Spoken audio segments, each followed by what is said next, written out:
Hello guys, welcome to online Web Tutor presented by Profotech Solutions team. I am Sanjay. We are learning Laravel Admin and Development Beginners tutorial, and this is our part number 33.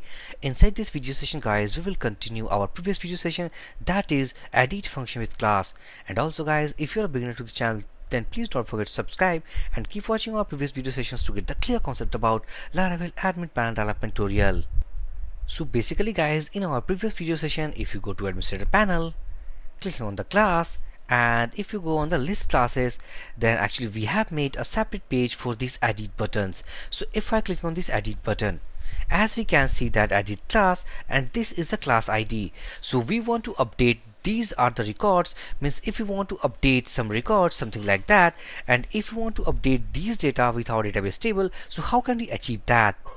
So if I copy this route, so just I'm going to copy this edit class. Basically this is the route we have made in our previous video session. Go to editor, inside the web.php file, if I search for this route, and as we can find that this is the route that we have developed. This is called edit class, and this is basically class ID.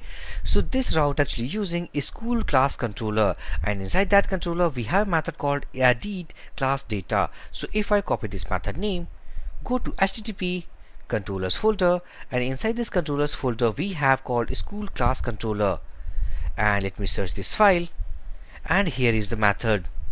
This method uses a view file, something called edit class. So if you go to resources folder, inside this resources folder we have called views admin, inside that views again, and inside this views folder we have a file called edit-class.blade.php. Inside this file, this is the file that we have made in our previous video session. So inside this file we have to define a form. This is the form which basically contains all the old data as we have seen right here. So we want to update these data with our database table. So go to form, and this is the name parameter actually we have made in our previous video session. So if I copy this route, go to web.php, and if I find that edit save class, and this is the method, so copy the method name, go to controller, and if I search for that, and I think that we haven't made that method so far. So to make this method, just go at the bottom, and let's say that public function, and the method we have something called edit save class data. Inside this method, all we want to save all these data with our database table. So basically all the data comes inside this request object. So let's request, and if I write something called print r, and let's say that this is all about request and all, it will give all the data actually we got by submitting this form.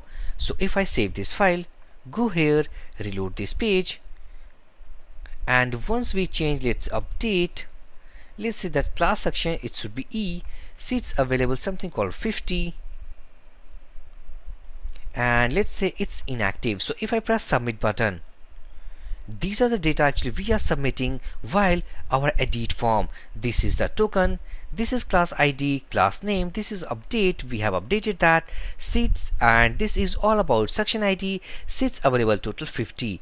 So basically by getting these data, actually we want to update these data with our previous data which we have stored in our DBL classes table, and these are the previous our saved data. So back to editor. Now next we want to save all the data to our database table.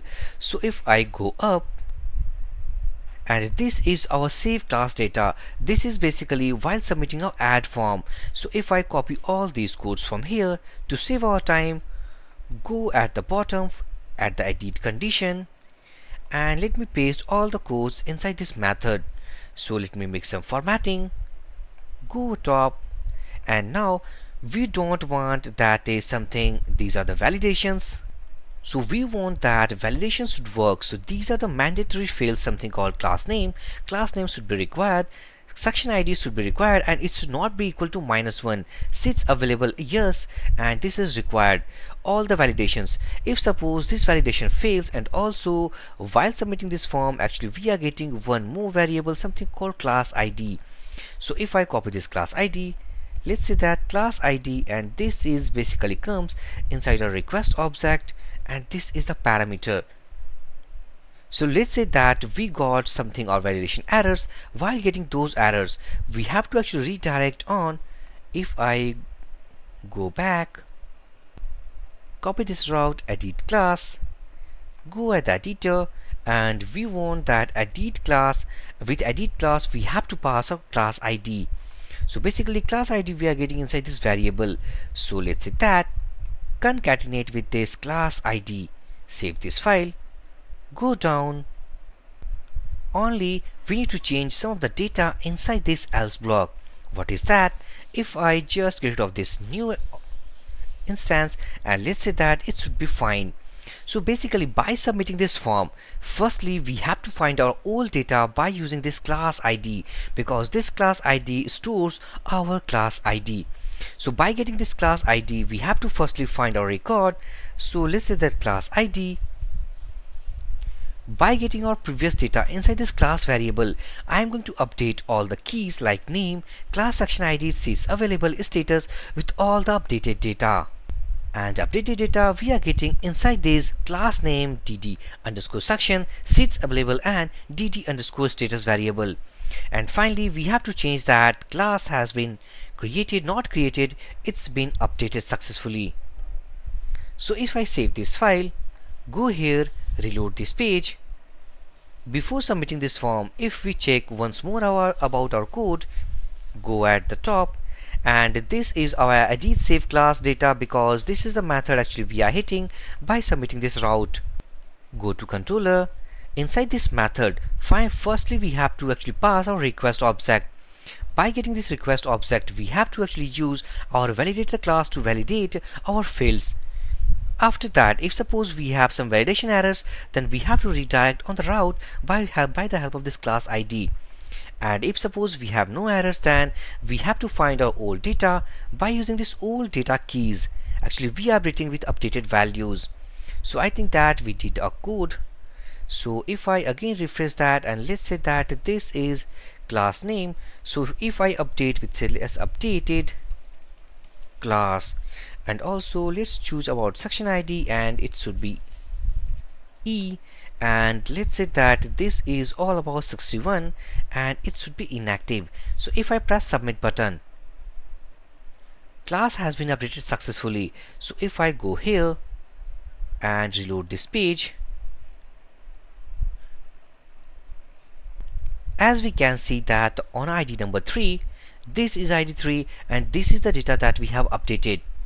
But one more mistake that we did, and mistake is that after submitting our edit form, we actually redirected on add class, but we have to redirect on the edit class.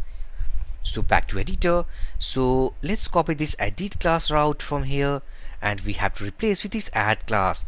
And finally we need to concatenate with this class ID. So save that and pasting it here. Go at the administrator panel, again go at the list classes. Let's say that we are going to edit this 4th number ID. So let's say that this is online class section ID, let's say C, seats available, let's say 40, and this is something inactive. So if I press submit button, class has been updated successfully, and successfully we are redirecting on the edit class route. Again, to check our updated data, if I go to database table and click on the refresh button, and by refreshing, as we can see that this is row number 4, and inside that we have updated our data. And also if we go at the list classes, we want to make it as red button or the success button for the active and inactive. And also I think guys that we have a mistake while listing this data, because this is only listing about the active status. Actually we want to list all the active and inactive classes here. So back to editor, go at the top where actually we have coded to list our data, and this is all about list all classes. So inside that we have actually put our where condition. So if I get rid of that, save this file and reload this page, as we have all the data, either it is active or inactive status. So we want to toggle, we want to change something with the bootstrap classes about these active and inactive buttons. So go at the editor, let's say that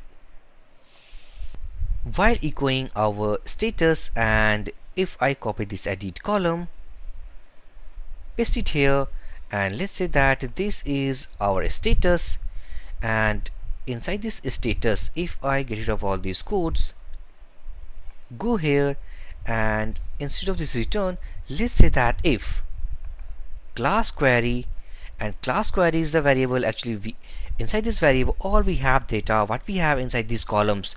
So inside this we have a status column. So class section class query, if status equal to 1, or it should be inactive, means 0. So inside this classes query status, it means that we have value equal to 1. In that condition we have to return, let's return button, and it should be, let's say, active. And inside that we are going to pass our bootstrap class. And if I press enter one more here, and let's say that this is all about btn success. Again, if I copy this return statement, printing it here, and this time it is inactive, and in that condition it should be red in color. And also we need to pass this status inside this row or columns because it is returning some HTML elements. So let's say that this is our status column, and if I save this file, go here, reload this page, and as we can see that these are inactive buttons and these are active buttons. Let's say that on 5 number ID right now it is active. If we click on edit class section, let's say E, and let's say inactive. If I press submit, go again at the list classes, and on row number 5 it is now inactive. So by the help of this video session guys, actually we understood about how can we update data. In our next video sessions we are continuing with this admin panel. So if you have any doubt in this video session guys, then please drop your comment. I will give my reply as soon as possible. So for this video session guys, thank you for watching. Have a great day.